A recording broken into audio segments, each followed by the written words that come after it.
Before the borders, before the maps, before the flags, before rulers dipped pens into ink and pressed it onto living land, cutting Africa into 54 neat shapes and calling them countries, there was something older, something sacred, something eternal.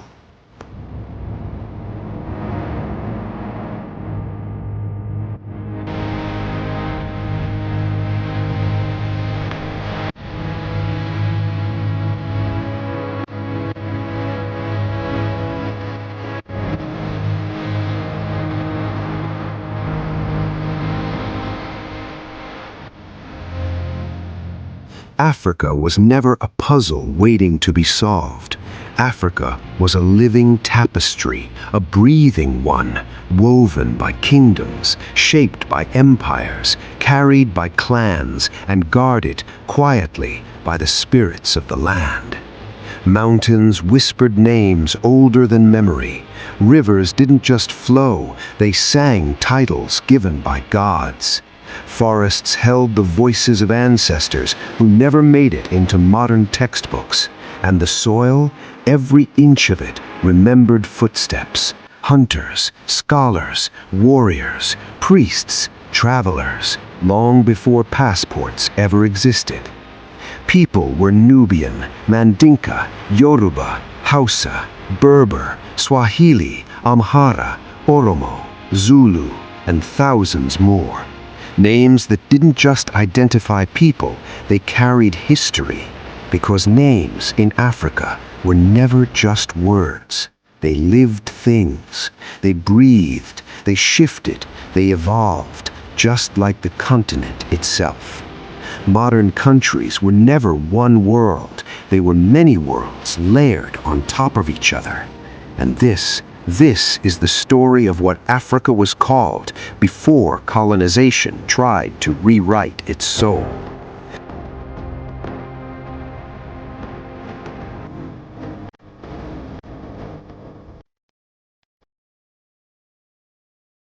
Now stay with me. Close your eyes for a moment. Picture the Nile, calm, unbothered, flowing through the desert like it has nothing to prove. Dark, fertile soil shimmering under the sun. This is Egypt, Kemet, Ta-Meri, Tawi, the Black Land, the Beloved Land, the Two Lands. Here, pharaohs weren't politicians, they were bridges between gods and humans.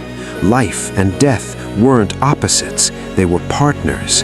Time didn't move in a straight line. It curved, it circled, it returned, just like the river. Move south, Nubia rises, Kush, Meroe, the land of gold. And no, not gold as a rumor, gold as a reality. Warrior queens, Candaces, didn't sit behind thrones. They rode at the front of armies. They defeated Rome. Yes, that Rome. And while the world later pretended Africa had no architecture, pyramids stood here already, watching centuries pass in silence. Sudan was imperial, never empty, never silent, never waiting to be discovered.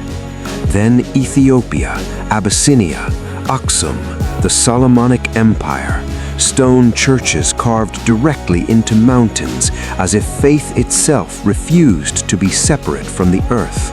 Obelisks pierced the sky. Christianity took African form long before Europe claimed it as its own. Legends say the Queen of Sheba walked here, that the Ark of the Covenant rests here still.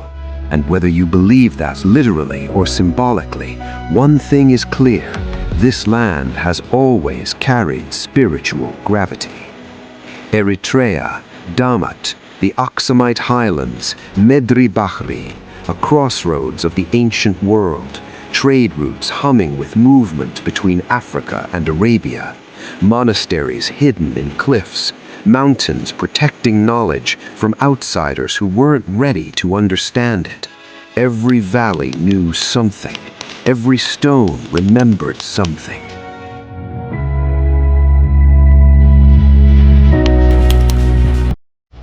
Now turn north into the desert that everyone assumes was empty. Libya, Gehennu, the Garamantes, masters of desert engineering, underground water systems, cities thriving where outsiders saw nothing but sand. Rome struggled to even understand them. Tunisia, Carthage, Numidia, Hannibal crossing the Alps with elephants, yes, elephants, just to remind Rome that Africa was not to be ignored. Numidian horsemen moved like storms, kings like Massinissa shaped Mediterranean politics, and Rome was afraid, so it burned Carthage, salted the soil, tried to erase the memory. When empires fear you, they don't argue, they destroy. Algeria, Numidia, Mauritania, Berber kings, mountain confederacies, resistance that didn't last years but centuries. Morocco, Al-Maghrib, Amazigh lands. From here rose empires that stretched from Senegal to Spain. So the next time someone acts surprised that Africa shaped Europe, remember who crossed first. Now, let's talk about gold and knowledge and power. West Africa, Ghana, Wagadu. Gold moved through these lands like blood through veins. Caravans crossed the Sahara, carrying salt, manuscripts, stories.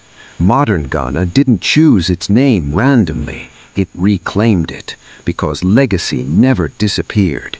It waited. Mali, Manden, Kurafaba, Sundiata Keita didn't inherit power, he forged it. And Mansa Musa, his pilgrimage didn't just impress people, it disrupted the global economy. Timbuktu wasn't a myth, it was a university city. Libraries, law, astronomy, philosophy, debate, at a time when others were still arguing whether knowledge should be written down. Nigeria wasn't a country, it was a universe.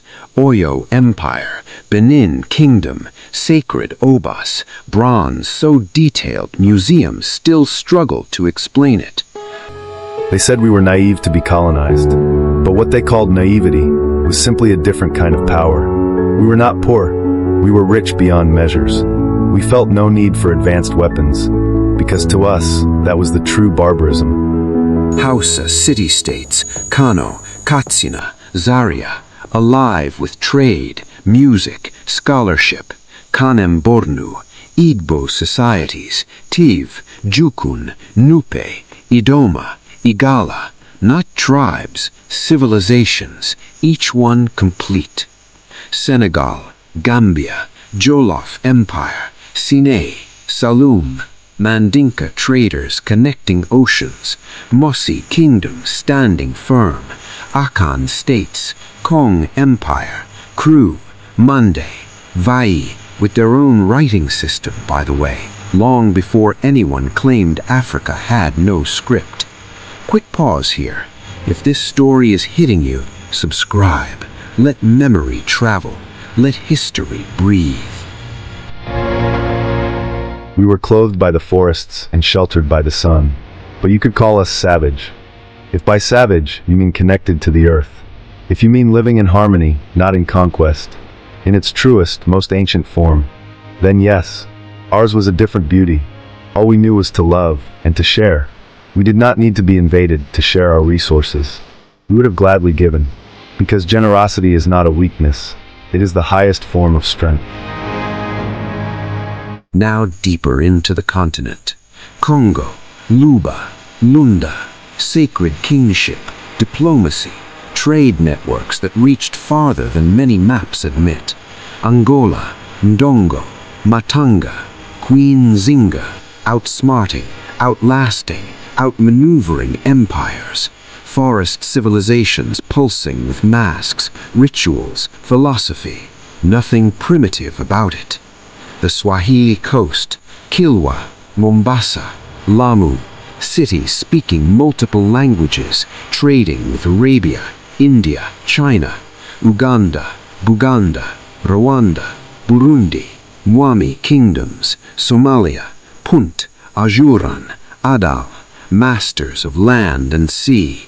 Long before GPS, these people knew where they were going. And finally, stone and sea. Great Zimbabwe, no mortar, no apology, just precision. South Africa, Zulu, Xhosa, Sotho, Setswana, San, Khoi, oral histories carrying law, science, and ethics across generations. Madagascar, Merina, Sakalava, Betsimisaraka, island cultures blending continents, oceans as memory keepers. How did all these mighty kingdoms fall to Europe? Africa was a continent of kingdoms, empires, and civilizations that rivaled any in the world. From the pyramids of Kemet to the libraries of Timbuktu, from the iron cities of Meroe to the stone fortresses of Great Zimbabwe, Africa thrived. Warriors, scholars, traders, priests, and kings built worlds that were sophisticated, resilient, and immensely rich. And yet, within a century, Europeans carved the continent into pieces, redrawing its map like children slicing a cake. How? How could this happen? The first answer: guns and steel.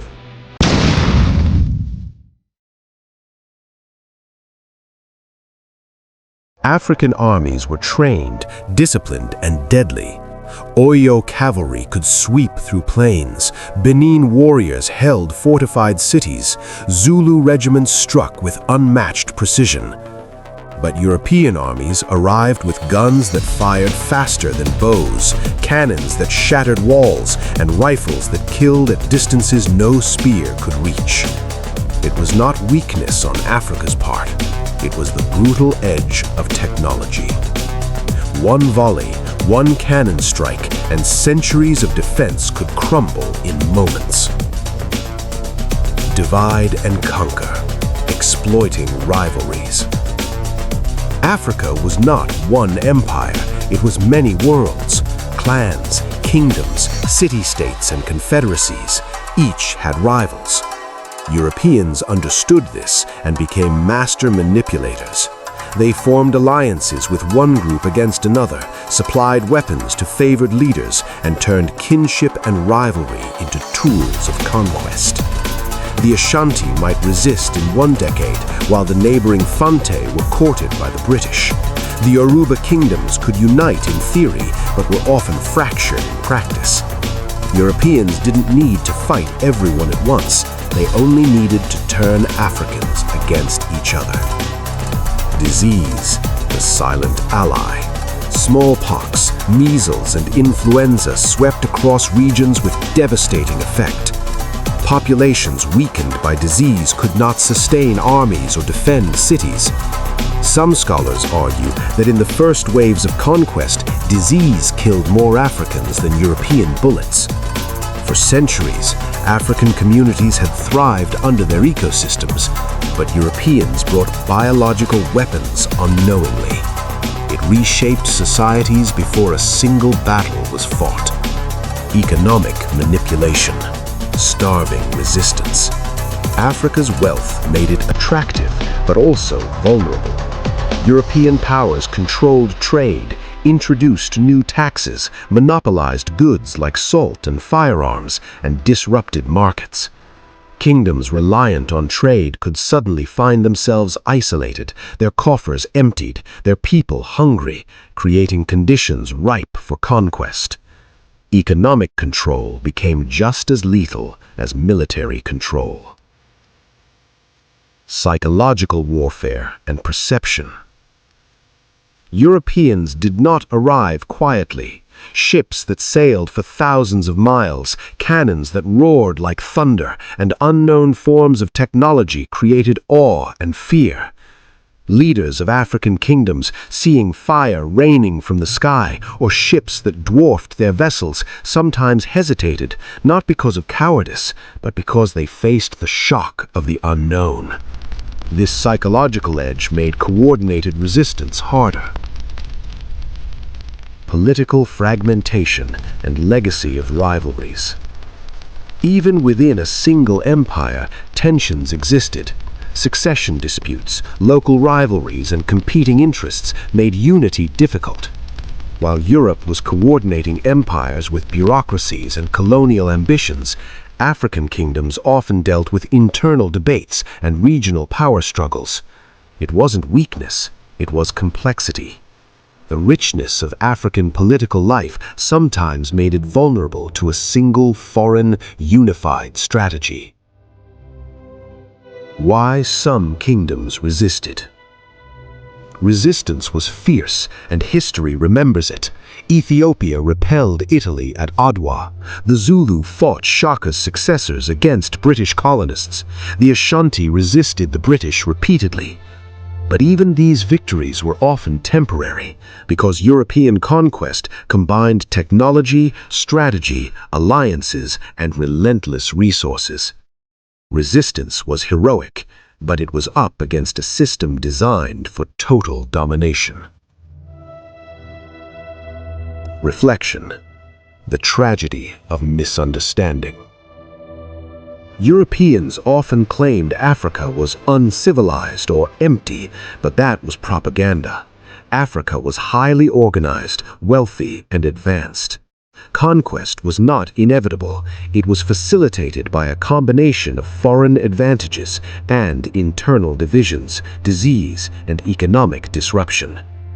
The tragedy is not that Africa fell, but that the world underestimated its civilizations for centuries, only to rewrite history with new borders and imposed identities. The lesson for today.